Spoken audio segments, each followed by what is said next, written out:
नमस्कार मित्रों, 11 क्लासेस के यूट्यूब प्लेटफॉर्म पर आपका बहुत बहुत स्वागत है। मेरा नाम विवेक है। इस घटना के बारे में जानना भी जरूरी है।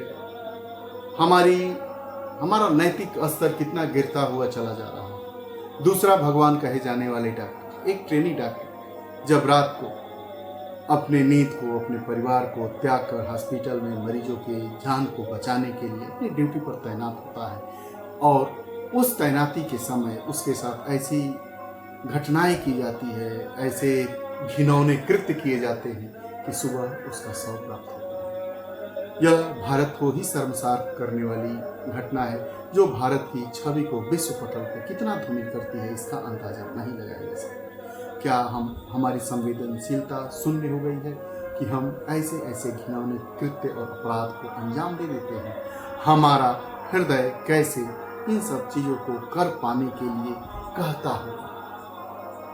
स्थितियां ऐसी नहीं है, यह पहली घटना नहीं है। आपने लगातार ऐसी घटनाओं को देखा हो, चाहे वह मणिपुर में महिला को निर्वस्त्र करके सरेआम घुमाया जाना हो, या निर्भया जैसी लड़की के साथ जो बलात्कार की घटनाएं की गई हो, या कुलदीप सेंगर जो भारतीय जनता पार्टी के विधायक हैं, उन्होंने ऐसा कुकृत्य किया हो, या फिर जो आरोप लगाए जा रहे थे और जंतर मंतर पर महीनों धरना दे रही हमारे एथलेटिक जवानों ने, ओलंपिक में जिन्होंने भाग लिया, देश का मान रोशन किया, मान मर्दन किया, उनके द्वारा कुश्ती महासंघ और भारतीय जनता पार्टी के पूर्व सांसद ब्रिजभूषण शरण सिंह पर जो घिनौना अपराध का आरोप लगाया गया, क्या यह अपने आप में कैसी घटना है? क्या आप शर्मिंदा नहीं होते हैं? हम शर्मिंदा होते हैं बातों को बताने में, लेकिन स्थितियां बद से बदतर होती जा रही हैं। हमारी नैतिकता कहाँ गिरती हुई चली जा रही है? आज इस पूरे प्रक्रम में हम यह जानने का प्रयास करेंगे कि यह जो घटना हुई, इसमें क्यों लीपापोती की जा रही है? पोस्टमार्टम रिपोर्ट क्या कह रही है? क्या एक ही व्यक्ति के द्वारा उस डॉक्टर के साथ घिनौना कृत्य किया गया है, या उसमें और ज्यादा लोग शामिल हैं? पूरे मामले को जानने से पहले हम इस वीडियो सेशन के टाइटल को समझना उचित समझेंगे।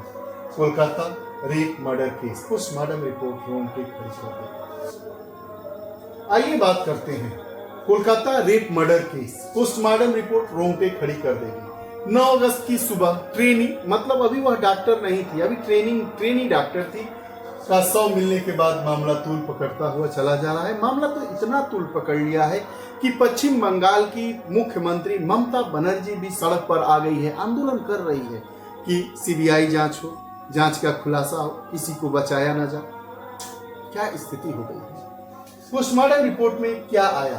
पीड़िता के प्राइवेट पार्ट्स पर गहरा घाव पाया गया। जो पोस्टमार्टम रिपोर्ट आई है, तो जो पीड़िता है, जिनकी मृत्यु हो गई है, ट्रेनी डॉक्टर, उनका जो प्राइवेट पार्ट्स है उस पर गहरा घाव, उस पर चोट, गहरे घाव के निशान पाए गए हैं।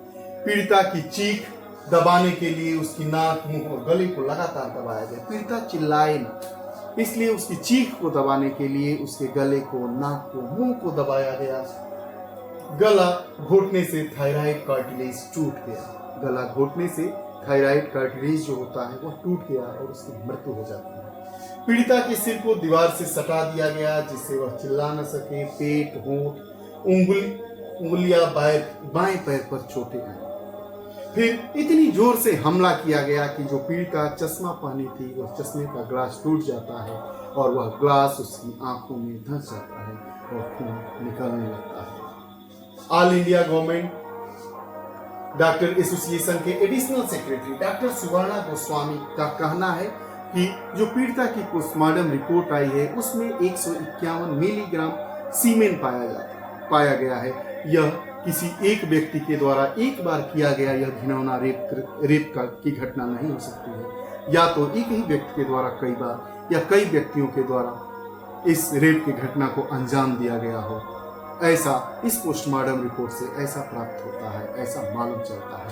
लेकिन जो इन्होंने, सुवर्णा जी ने जो बात बताई है, जो दावा किया है, इस दावे को सरकार ने, पश्चिम बंगाल की सरकार ने या पुलिस ने इसको खारिज किया है। लेकिन यह भी एक सच है। ये जो कोलकाता में रेप हुआ, रेप के बाद मर्डर कर दिया गया, उसमें अभी तक क्या हुआ? 9 अगस्त से 15 अगस्त 16 अगस्त तक के हम पूरे एक एक घटनाक्रम को क्रमवार समझेंगे। 9 अगस्त की सुबह आरजीकर हॉस्पिटल की इमरजेंसी बिल्डिंग के सेमिनार हॉल में 31 साल की ट्रेनी डॉक्टर का शव मिला था। वह नाइट ड्यूटी पर थी। डॉक्टर के प्राइवेट पार्ट, आंखें और मुंह से खून निकल रहा था। उसकी गर्दन की हड्डी भी टूटी गई पाई गई। डॉक्टर की बॉडी के पास एक ब्लूटूथ ईयरफोन मिला था। सीसीटीवी कैमरे में संजय शुक्रवार सुबह करीब 4 बजे इमरजेंसी बिल्डिंग में घुसते हुए दिखा था। तब उसके गले में वही ईयरफोन था। इस आधार पर संजय को गिरफ्तार कर लिया गया है।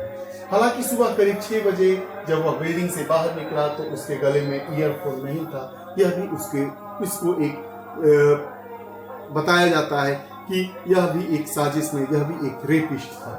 शक के आधार पर उसे 9 अगस्त को गिरफ्तार कर लिया गया। पुलिस ने बताया कि रेप मर्डर को अंजाम देने के बाद वह पुलिस बैरक में जाकर सो गया। पुलिस बैरक में वह रहता था, संजय नाम था, जाता है और रेप की घटना को अंजाम देता है, ऐसा उस पर आरोप लगाया गया। उठने के बाद उसने अपने कपड़े साफ किए। संजय ने पूछताछ शुरू होते ही अपना गुनाह कबूल कर लिया। उसे कोई पछतावा नहीं था। उसने बेफिक्री से कहा कि चाहो तो मुझे फांसी दे दो। कितना आदमी किस स्तर तक गिरने को तैयार है कि कहा कि हाँ हमने यह कुकृत्य किया, चाहो तो इसके लिए फांसी की सजा दे दो, हमें कोई इसकी परवाह नहीं। इनके ही परिवार के लोग अस्पताल पहुंचते हैं। महिला डॉक्टर के माता पिता ने अस्पताल प्रशासन से उनकी बेटी का चेहरा दिखाने की गुहार लगाई, लेकिन फिर भी उन्हें 3 घंटे तक इंतजार करना पड़ा। आखिर में सिर्फ पिता को अंदर जाने की इजाजत मिलती है। माता को अपनी बेटी का शव देखने की इजाजत नहीं मिलती है। उन्हें एक तस्वीर क्लिक करने की अनुमति दी गई, जिसे वह परिवार के बाहर आकर परिवार के बाकी लोगों को दिखाया। पूरा देखने के एक तस्वीर आप भेज सकते हैं, खींचिए और बाहर आइए और दिखाइए अपने परिवार के लोगों के कि आपकी बेटी, जिन्होंने वादा किया था कि हम सेवा करेंगे, मरीजों की सेवा करेंगे, डॉक्टर भगवान का दूसरा रूप होता है, और उसके साथ ऐसी घटना हो जाती है तो क्या उस परिवार पर क्या बीतता होगा। साथ ही साथ ऐसे परिवार के लोग जो चाहते होंगे कि हमारी बेटी भी डॉक्टर बने, क्या ऐसी अगर घटनाएं होती रहेंगी तो वो अपने कदम आगे बढ़ाएंगे या पीछे बढ़ाएंगे, पीछे खींच लेंगे, इस पर भी आप सभी को सोचना पड़ेगा। उसके शरीर पर कोई कपड़ा नहीं था। उसके दोनों पैर 90 डिग्री अलग अलग थे। 12 अगस्त को पुलिस ने ट्रेनी डॉक्टर के परिवार को पोस्टमार्टम रिपोर्ट सौंपी, जिसमें बताया गया कि रेप और मारपीट के बाद आरोपी ने डॉक्टर का गला और मुंह दबाकर हत्या कर दी है। रेप किया गया, मारपीट किया गया, उसके बाद गला घोटकर हत्या कर दी है। घटना शुक्रवार सुबह 3 से 5 बजे के बीच होने का अनुमान है। अस्पताल के प्रिंसिपल जो थे डॉक्टर संदीप घोष ने अपनी नैतिक जिम्मेदारी स्वीकार करके अपने पद से इस्तीफा दे दिया है।